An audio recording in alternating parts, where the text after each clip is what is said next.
کچھ لوگ کہتے ہیں نا کہ یہ مولویوں کو کیا پتہ ہے، اللہ کے اپنے فیصلے ہیں، قیامت کے دن ہم یقیناً کہتے ہیں اس کے فیصلے ہیں، لیکن اس نے کچھ فیصلے بتائے بھی ہوئے، تو جو فیصلے رب نے بتائے ہوئے ہیں وہ تو ہم بھی سنا سکتے ہیں۔ یعنی جو نشانیاں لے کے آج تم کسی کے برحق ہونے کی دلیلیں دے سکتے ہو یا کوئی تمہارے سامنے دیتا ہے اس موضوع پر کہ یہ کوئی بات ہی نہیں جو تم کرتے ہو، سارے نماز پڑھتے ہیں، سارے ایک جیسے ہیں، اور تم جو ہے وہ لائنیں بناتے پھرتے ہو، نیرو مائنڈڈ ہو تم، تنگ نظر ہو تم، اس طرح کے تانے تمہیں دیتے ہیں اور دلیلیں جو وہ دیتے ہیں وہ ساری دلیلیں بلکہ اس سے کہیں زیادہ بھی اس جگہ صحیح مسلم میں ابن عمر کے پاس دی جا رہی تھی۔ صحیح مسلم شریف یہ جو دار الفکر بیروت کا چھاپا ہے، اس کے اندر کتاب الایمان میں صفحہ نمبر 37 پر یہ لکھا ہے، حضرت عبداللہ بن عمر رضی اللہ تعالی عنہ مسجد میں تھے، مراد ہے مسجد حرام، اور کچھ لوگ بصرہ سے آئے ہوئے تھے، حاجین او معتمرین، حج کے لیے یا عمرہ کے لیے، یحییٰ بن یامر اور حمید بن عبد الرحمن ہمجری کہتے ہمیں تمنا تھی لو لقینا احدا من اصحاب رسول اللہ صلی اللہ علیہ وسلم کہ کاش کہ ہماری صحابہ میں سے کسی صحابی سے ملاقات ہو جائے، کیونکہ زمانہ ابھی تھا کہ صحابہ زندہ تھے، کہ ہم نے ایک مسئلہ ان سے پوچھنا ہے۔ فَاسْأَلْنَاهُ اما یقول ہؤلاء فی القدر، کہ ہمارے پاس ایک فرقہ پیدا ہو گیا ہے، ہم نے ان کا حکم پوچھنا ہے، کاش کہ کوئی صحابی مل جائے۔ کہتے ہیں فوفق لنا عبداللہ بن عمر، رب کی کرنی یہ ہوئی کہ حضرت عبداللہ بن عمر سے ملاقات ہو گئی، یعنی صرف صحابی نہیں بہت بڑے صحابی سے ملاقات ہو گئی۔ کہتے ہیں جو ہی ہم نے ان کو دیکھا، میں اور میرا دوست ہم دونوں دائیں بائیں ان کی ہو گئے کہ کہیں ہم سائیڈ پہ نہ رہ جائیں، ہم نے ان کو جانے نہیں دینا، ان سے پوچھنا ضرور ہے۔ احدنا عن یمینہ وآخر عن شمالہ، اور راوی کہتے ہیں یحییٰ بن یامر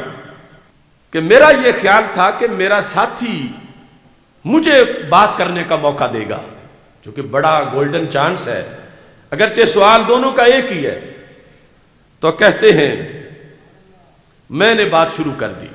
انہو قد ظہر قبلنا ناس یا ابا عبد الرحمن، یہ کنیت ہے حضرت عبداللہ بن عمر رضی اللہ تعالیٰ عنہ کی،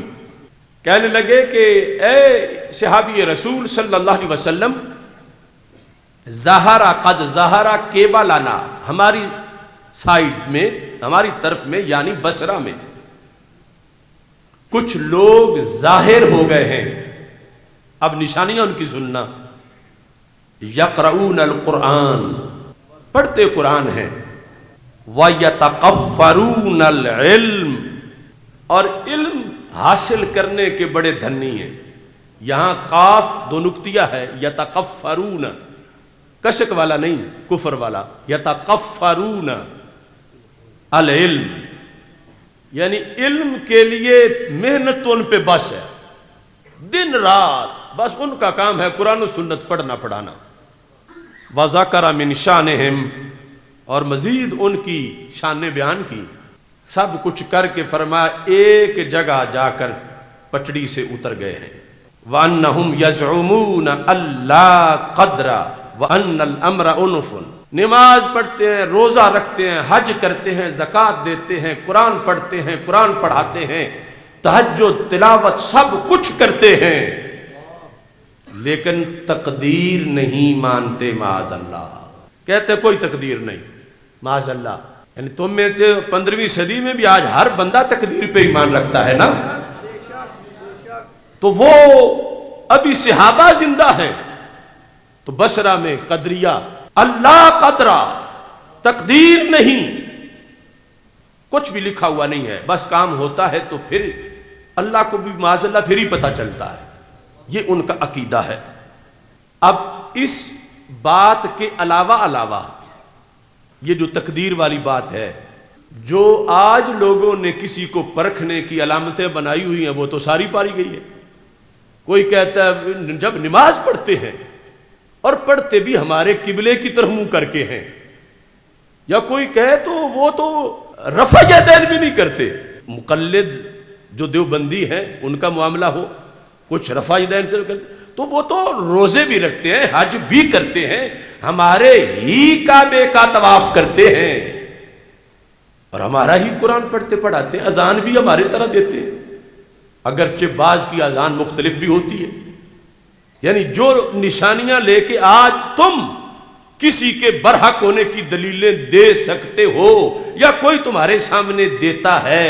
اس موضوع پر کہ یہ کوئی بات ہی نہیں جو تم کرتے ہو، سارے نماز پڑھتے ہیں، سارے ایک جیسے ہیں، اور تم جو ہے وہ لائنیں بناتے پھرتے ہو، نیرو مائنڈڈ ہو تم، تنگ نظر ہو تم، اس طرح کے تانے تمہیں دیتے ہیں، اور دلیلیں جو وہ دیتے ہیں وہ ساری دلیلیں بلکہ اس سے کہیں زیادہ بھی اس جگہ صحیح مسلم میں ابن عمر کے پاس دی جا رہی تھی ان لوگوں کا حکم پوچھنے کے لیے۔ یعنی نماز، روزہ، حج، زکوٰۃ سب کچھ۔ اب تقدیر والا مسئلہ تو یعنی بظاہر آج جو ہمارے پاس لوگوں کے رجسٹر ہیں کسی کو چیک کرنے کے لیے، یہ بحث تو بہت کم ہوتی ہے، اور جو چیزیں ہیں ان کے لحاظ سے لوگ کہتے ہیں جب یہ سب کچھ ہے تو پھر تمہیں کیا ہے؟ تو میں کہتا ہوں ہمیں اس لیے ہے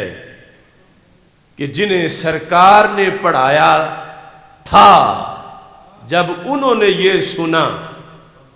تو انہوں نے کہا کہ انہیں جا کے بتا دو ہمارا ان سے کوئی تعلق نہیں ہے۔ یعنی ابن عمر رضی اللہ تعالی عنہ نے ان بد عقیدہ لوگوں کی ایک بد اعتقادی پر نہ نماز، نہ روزہ، نہ حج، نہ زکوٰۃ کوئی شے نہیں دیکھی۔ صحیح مسلم ہے، کیا فرمانے لگے؟ فرماتے ہیں فَإِذَا لَقِيتَ أُولَئِكَ فَأَخْبِرْهُمْ أَنِّي بَرِيءٌ مِّنْهُمْ۔ اے مجھ سے پوچھنے والو، بصرہ کے لوگوں، جب تم جا کے ان سے ملو تو انہیں میری طرف سے پیغام دے دینا انی بریء منہم، میں ان سے بری ہوں۔ یتقفرون العلم ویقرؤون القرآن، پڑھتے قرآن ہیں، پڑھاتے حدیث ہیں، سب کچھ کرتے ہیں، لیکن ابن عمر کہتے ہیں میں ان سے بری ہوں۔ تو آج کے کتنے مصلحین بزام خیش جو تانے ہمیں دیتے ہیں وہ سارے تو ابن عمر کو مل رہے ہیں کہ تم قرآن والوں کو بھی معاف نہیں کر رہے، وہ تو قرآن کا درس دیتے ہیں، وہ تو حدیث پڑھاتے ہیں، وہ تو نماز پڑھتے ہیں، وہ تو اتنے اللہ والے ہیں، اتنی تبلیغ کرتے ہیں۔ یتقفرون العلم کا معنی یہی ہے کہ وہ دن رات تبلیغ میں مست ہیں، صرف ایک بات میں آ کر اختلاف ہو گیا،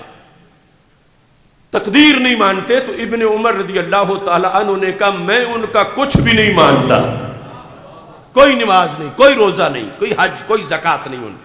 کیونکہ عقیدہ پہلے ہے۔ جب عقیدے والا وضو ان کا برقرار نہیں تو نماز کیسے ہوگی؟ وَأَنَّهُمْ بُرَاءُ مِنِّي، مجھے ایسے مریدوں کی ضرورت بھی نہیں، بے شک وہ اعلان کرے وہ مجھ سے بری، میں ان سے بری، وہ مجھ سے بری، میں ان سے بری، وہ کہیں بھی مجھے دلیل بنا کے اپنی نہ پیش کریں کہ عبداللہ بن عمر ہمارے حضرت صاحب ہیں اور ہم ان کی حدیث تمہارے سامنے پیش کر رہے ہیں، پر میں ایسے لوگوں کا حضرت صاحب نہیں ہوں، میں ان سے بری ہوں، اور وہ بے شک مجھ سے برات کا اعلان کریں، کیونکہ ایسے لوگ میں اپنی طرف منسوب کرنا چاہتا ہی نہیں ہوں۔ اس کے بعد قسم اٹھائی، والذی یحلف بہ عبداللہ ابن عمر رضی اللہ تعالیٰ عنہما،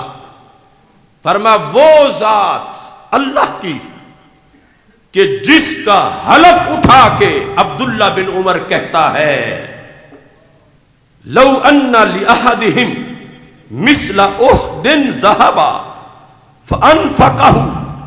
ما قبل اللہ حتی یؤمن بالقدر،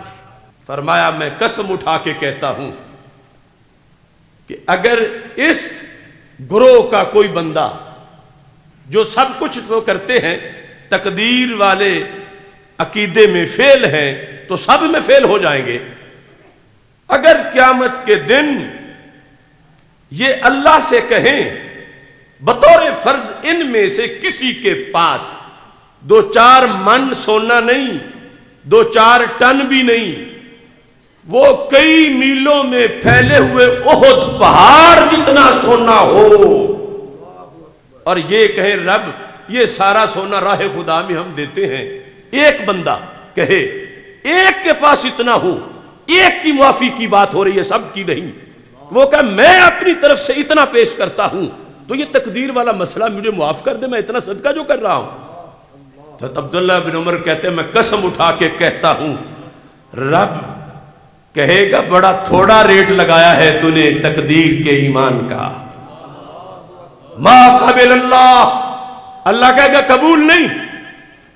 دنیا میں تقدیر پر ایمان تو لاتا تو کام بننا تھا، اب احد پہاڑ جتنا سونا بھی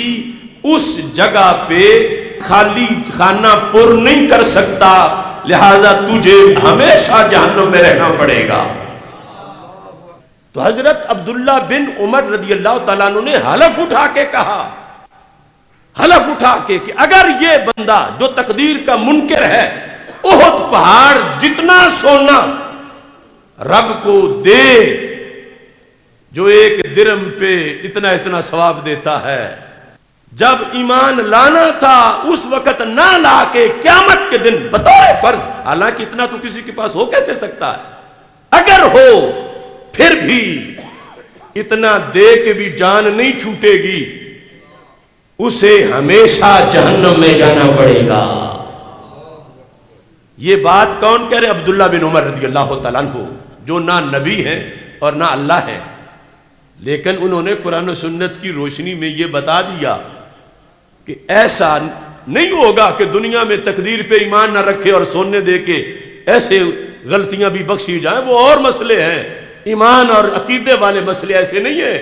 کہ جہاں احد پہاڑ جتنا سونا کسی ایک غلطی کے لیے دیا جا سکے۔ تو پتہ چلا